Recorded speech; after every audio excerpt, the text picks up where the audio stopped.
करीब मेरे हिसाब से 10 जगह से रॉन फायरिंग हो गई, 10 जाने के ऊपर हो गए। बैठो बैठो बैठो बैठो बैठो बैठो बैठो आराम से बैठो। फायरिंग कर रहे हैं वो लोग। हाँ फायरिंग कर रहे हैं। ये चोट है मेरे बाजू में, बगल में था। क्या ब्लड कहीं लगा चोट के बेटा? अच्छा ठीक ठीक बैठो, मैं पट्टी करता हूँ आपको।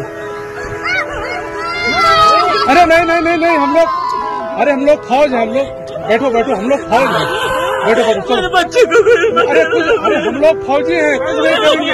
आपकी सेफ्टी के लिए आए हैं, आपकी सेफ्टी के लिए आए हैं। बैठो बैठो बैठो बैठो, आपकी सेफ्टी के लिए आए हैं। हम इंडियन आर्मी हैं, बैठो। ये इंडियन आर्मी है। आप लोग कहाँ से आए हो? कहाँ से आए आप लोग? आपके बच्चे कुछ नहीं करेंगे, थोड़ा बताइए। हुआ